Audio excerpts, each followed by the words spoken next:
दोस्तों, सोचिए, आप अपने मोबाइल पर कोई वीडियो देख रहे हैं या फिर किसी से बात कर रहे हैं और अचानक आपका फोन जोर से बजने लगता है। एक अजीब, तेज और डरावनी आवाज।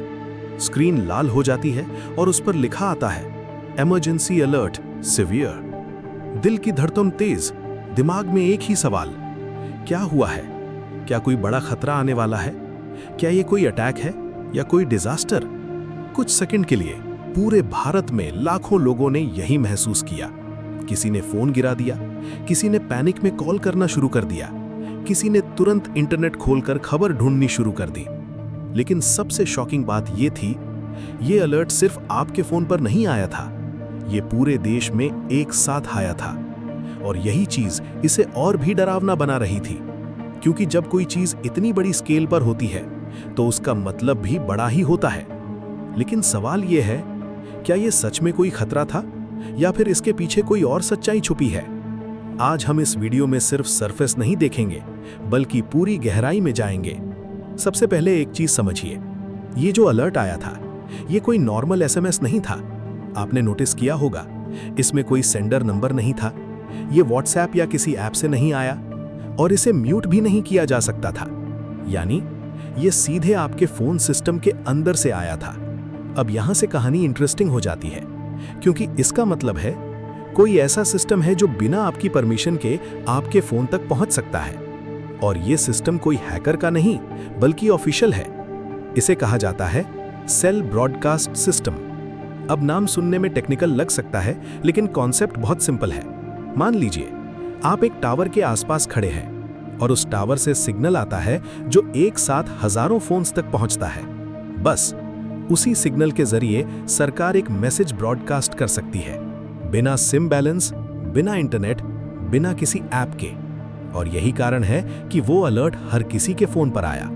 अब यहां एक और इंपॉर्टेंट बात, ये सिस्टम नया नहीं है। दुनिया के कई देशों में ये पहले से यूज हो रहा है। जैसे अमेरिका में इसे इमरजेंसी वार्निंग सिस्टम कहा जाता है, जापान में अर्थक्वेक अलर्ट सिस्टम और यूके में भी नेशनल अलर्ट सिस्टम एक्टिव है। लेकिन फर्क ये है, वहां लोगों को पहले से अवेयरनेस है।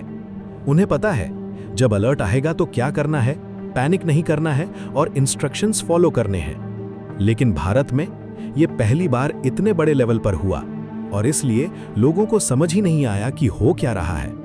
अब एक और सवाल, सरकार ने यह सिस्टम शुरू क्यों किया? इसका जवाब है डिजास्टर मैनेजमेंट।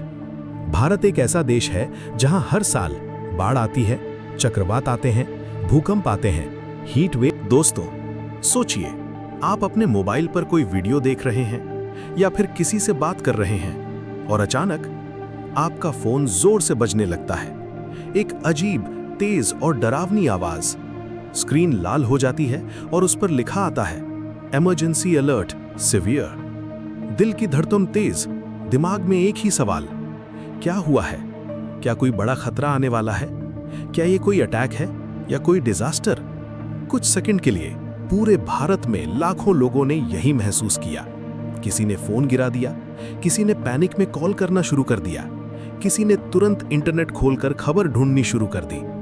लेकिन सबसे शॉकिंग बात यह थी, ये अलर्ट सिर्फ आपके फोन पर नहीं आया था, ये पूरे देश में एक साथ आया था।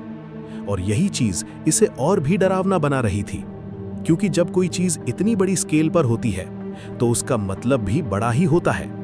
लेकिन सवाल यह है, क्या यह सच में कोई खतरा था या फिर इसके पीछे कोई और सच्चाई छुपी है?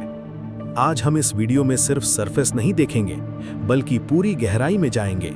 सबसे पहले एक चीज समझिए, ये जो अलर्ट आया था, ये कोई नॉर्मल एसएमएस नहीं था। आपने नोटिस किया होगा, इसमें कोई सेंडर नंबर नहीं था, ये व्हाट्सएप या किसी ऐप से नहीं आया और इसे म्यूट भी नहीं किया जा सकता था। यानी ये सीधे आपके फोन सिस्टम के अंदर से आया था। अब यहां से कहानी इंटरेस्टिंग हो जाती है, क्योंकि इसका मतलब है कोई ऐसा सिस्टम है जो बिना आपकी परमिशन के आपके फोन तक पहुंच सकता है। और ये सिस्टम कोई हैकर का नहीं, बल्कि ऑफिशियल है। इसे कहा जाता है सेल ब्रॉडकास्ट सिस्टम। अब नाम सुनने में टेक्निकल लग सकता है, लेकिन कॉन्सेप्ट बहुत सिंपल है। मान लीजिए आप एक टावर के आसपास खड़े हैं और उस टावर से सिग्नल आता है जो एक साथ हजारों फोन्स तक पहुंचता है। बस उसी सिग्नल के जरिए सरकार एक मैसेज ब्रॉडकास्ट कर सकती है, बिना सिम बैलेंस, बिना इंटरनेट, बिना किसी ऐप के। और यही कारण है कि वो अलर्ट हर किसी के फोन पर आया। अब यहाँ एक और इंपॉर्टेंट बात, ये सिस्टम नया नहीं है। दुनिया के कई देशों में ये पहले से यूज हो रहा है। जैसे अमेरिका में इसे इमरजेंसी वार्निंग सिस्टम कहा जाता है, जापान में अर्थक्वेक अलर्ट सिस्टम और यूके में भी नेशनल अलर्ट सिस्टम एक्टिव है। लेकिन फर्क ये है, वहां लोगों को पहले से अवेयरनेस है। उन्हें पता है जब अलर्ट आएगा तो क्या करना है, पैनिक नहीं करना है और इंस्ट्रक्शंस फॉलो करने हैं। लेकिन भारत में ये पहली बार इतने बड़े लेवल पर हुआ और इसलिए लोगों को समझ ही नहीं आया कि हो क्या रहा है। अब एक और सवाल, सरकार ने ये सिस्टम शुरू क्यों किया? इसका जवाब है डिजास्टर मैनेजमेंट। भारत एक ऐसा देश है जहां हर साल बाढ़ आती है, चक्रवात आते हैं, भूकंप आते हैं, हीट वेव होती है और कई बार अचानक डिजास्टर्स होते हैं। अब इमेजिन करो, अगर कोई साइक्लोन आने वाला हो और लोगों को पहले से वार्निंग मिल जाए तो कितनी जानें बच सकती हैं। अगर फ्लड आने वाला हो और लोगों को अलर्ट मिल जाए तो लोग सेफ जगह पर जा सकते हैं। यानी ये सिस्टम डराने के लिए नहीं, बचाने के लिए बनाया गया है। लेकिन यहां एक बड़ी गलती हुई और वही गलती पैनिक की वजह बनी। गलती ये थी, लोगों को पहले से बताया ही नहीं गया। कोई अवेयरनेस कैंपेन नहीं, कोई प्रॉपर इंफॉर्मेशन नहीं और अचानक एक लाउड अलार्म, एक स्कैरी मैसेज, और वो भी बिना कॉन्टेक्स्ट के। अब सोचो, अगर आपको रात में अचानक ऐसा अलर्ट मिल जाए तो आप क्या सोचोगे? यही कारण है कि सोशल मीडिया पर अफवाहें फैलने लगी कि वॉर होने वाला है, गवर्नमेंट कुछ छुपा रही है, हैक हो गया है। लेकिन रियलिटी इससे अलग थी। अब थोड़ा डीप में चलते हैं, क्योंकि ये सिस्टम जितना पावरफुल है उतना ही सेंसिटिव भी है। एक तरफ ये लाखों लोगों की जान बचा सकता है, दूसरी तरफ अगर इसका मिसयूज हुआ तो केओस क्रिएट कर सकता है। सोचिए, अगर गलती से फॉल्स अलर्ट चला जाए या कोई गलत जानकारी भेज दी जाए तो क्या होगा? पूरे देश में पैनिक, ट्रैफिक जैम, फियर और केओस। यही कारण है कि इस सिस्टम को बहुत केयरफुली यूज करना पड़ता है। अब बात करते हैं फ्यूचर की, क्योंकि ये तो बस शुरुआत है। आने वाले समय में अलर्ट्स और स्मार्ट होंगे, लोकेशन बेस्ड अलर्ट्स आएंगे, एआई प्रिडिक्शन सिस्टम्स जुड़ेंगे। मतलब आपके एग्जैक्ट लोकेशन के हिसाब से अलर्ट आएगा। अगर आपके एरिया में खतरा है तभी अलर्ट आएगा, बाकी जगह नहीं। और ये टेक्नोलॉजी धीरे धीरे हमारी जिंदगी का हिस्सा बन जाएगी। लेकिन एक चीज हमेशा याद रखिए, टेक्नोलॉजी खुद अच्छी या बुरी नहीं होती, उसका यूज उसे अच्छा या बुरा बनाता है। अगर ये सिस्टम सही तरीके से यूज हुआ तो ये लाखों लोगों की जान बचाएगा। अगर गलत यूज हुआ तो ये पैनिक और कंफ्यूजन फैला सकता है। तो दोस्तों, उस दिन जो इमरजेंसी अलर्ट आया था वो कोई अटैक नहीं था, वो कोई खतरा नहीं था, वो एक टेस्ट था, एक सिस्टम का टेस्ट जो फ्यूचर में हमारी सुरक्षा के लिए काम करेगा। लेकिन अवेयरनेस की कमी और अचानक एग्जीक्यूशन, इन दोनों ने मिलकर उसे डरावना बना दिया।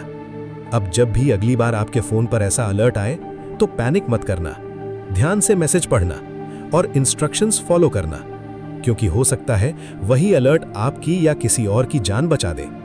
अगर आपको ये जानकारी यूजफुल लगी तो इस वीडियो को शेयर जरूर करना, ताकि और लोगों तक सही जानकारी पहुंच सके। और कमेंट में जरूर बताना, क्या आपको भी वो इमरजेंसी अलर्ट मिला था और उस समय आपने क्या सोचा? क्योंकि सच जानना बहुत जरूरी है और उससे भी ज्यादा जरूरी है सही समय पर सही जानकारी मिलना।